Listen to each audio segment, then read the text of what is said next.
Chips. Hey everyone, it's Bogdan. We're back with the second part of the water simulation tutorial for Blender 3.0. So today we are going in depth with the simulation process and we'll be talking about materials, lighting, final render and maybe some small tweaks. So let's get on with it. So where were we? Let's get back to it. So let's go back to materials and create our first one. This one is going to be the glass. It is actually pretty easy to do a glass material in Blender. I usually prefer the one made by Cycles. It's way more realistic and easier to do also. Material view, and I'd like to take down the lighting of the scene a bit. Strength. All right, will do. Then we have to take the transmission up to 1. And right now it looks more like frosted glass. You can play around with the strength, how it looks right now. And we can take the roughness down, and this is the glass that we can get the material view. Now if we go to shading mode, you will see that it looks kind of dark. And even if we take the light up to, let's say, 20,000, it will still look dark. Let's take the light down up a bit. And it looks a little bit hollow. I'll change the light to area light since it gives softer shadows. And then what I'll actually like to do is change the render from Eevee cycles. First, let me just take the specular up to 1. Can actually leave everything as it is, except I have to turn on the screen space refraction and the subsurface translucency. Then we can actually go to the render view and change it from E cycles. And I like to change it from CPU to GPU. Also, the samples are kind of crazy high. I'll take them to 128 for render and double that for the final render. And then maybe for viewport and also toggle the denoise. And then if we go to render view, voila, we can actually see through it. And the light actually makes some changes for Suzanne. But it still looks a little bit too dark, right? We have just a dark grayish and gloomy background. So what's actually missing in our composition, if you go to camera view, is we don't have any environment that the light can reflect on. And also the shape looks a bit weird because of that. So let's create a plane and let's make that much bigger.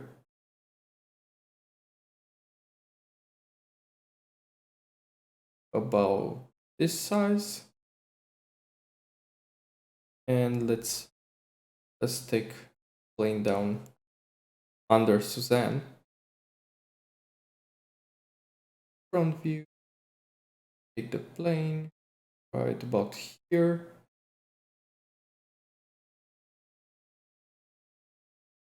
All right. And what I usually like to do is scale the plane and then give it a curve. So let's scale the plane, then move it backwards. And it looks a bit weird, right? Like it looks like the plane is cutting. That's because the camera view doesn't see as far as the plane goes.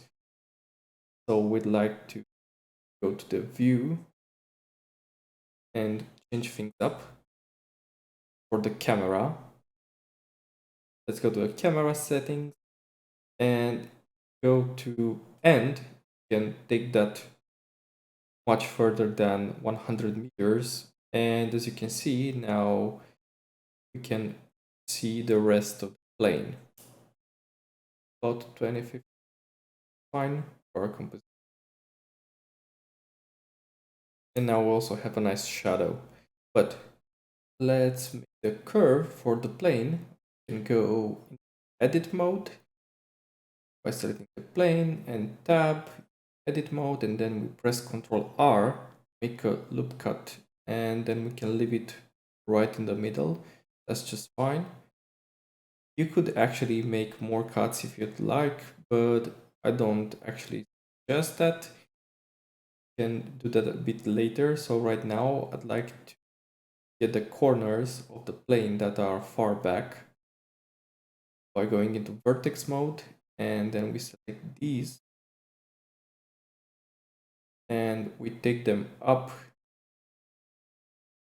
Then we can take it closer, and right now we have an angle.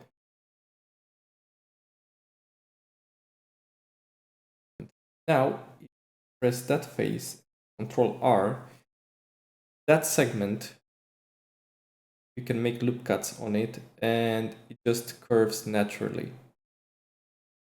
You don't have to use any modifier of any kind.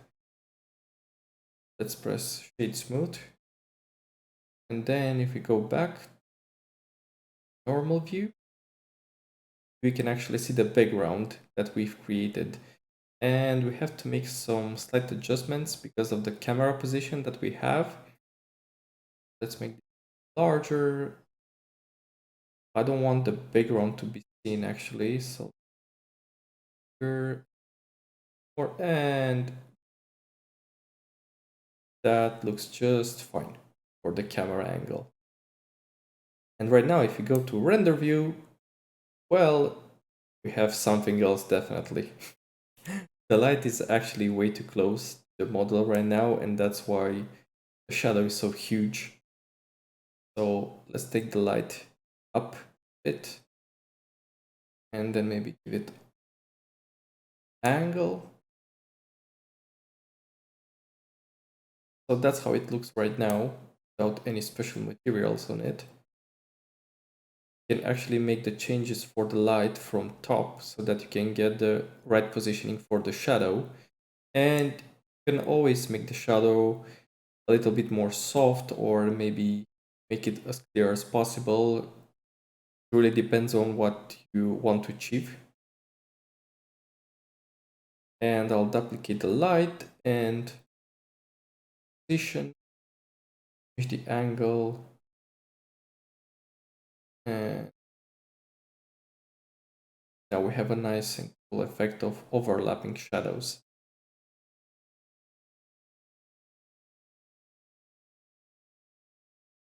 And I think I'll actually take out the shadows created by the second light because it just looks weird, but I'll still keep the light so that we have the content with more visibility.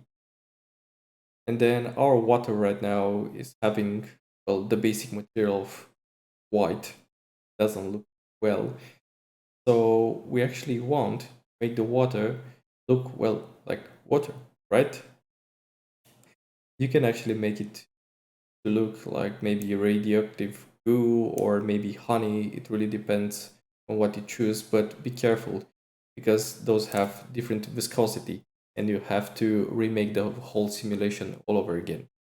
So I'd like to select the domain that created the particles, and then we go to the material view. We create another one. Let's call it water.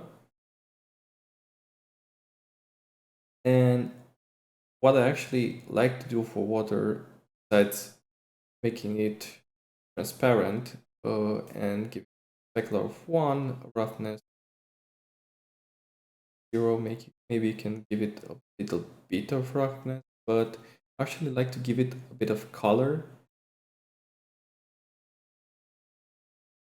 In every ad that you watch, the water is actually looking more like bluish, so let's give it a really small hint of either blue or maybe a bit green. Let's see how that looks. Let's not over exaggerate it. It will look really weird if it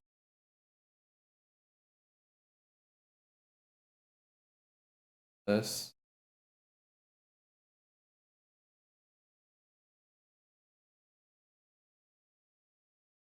Yep, that looks blue.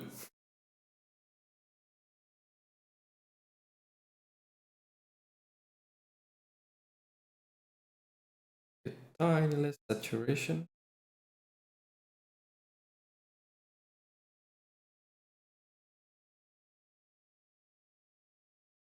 This is more like paste, so you can actually make water look like red, but it won't be really realistic.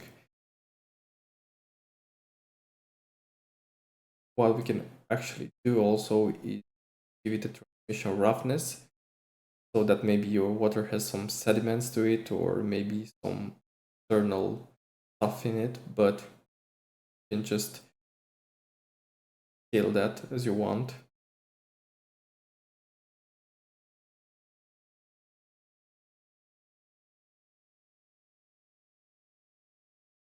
Then what we'd like right now to do is to hide the source of water because we don't need it anymore. And we can hide it from render view, from viewport, and make it unselectable. And if we take a closer look in render view, it will be really slow, but we can actually make a preview for the animation. That's how it will look like. Then it's actually filling up with the water that we put in.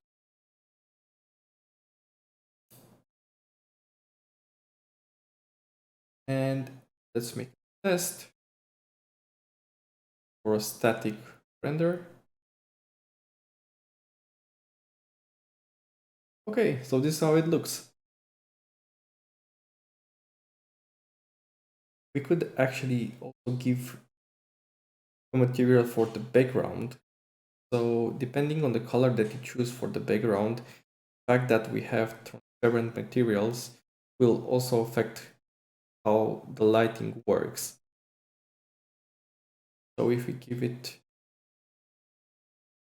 full white material and then we take the roughness up to 1, maybe about 0.3, and the specular to 0.6 to 0.7. We can play around with those.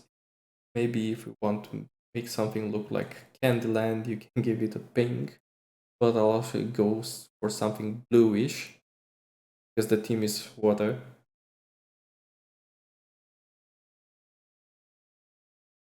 And if you'd like, you can also add a color for the lighting that you have. You can go for either teal or maybe a green one, but be careful not to overdo it because it will just fake. And don't forget that you actually have 2 lights.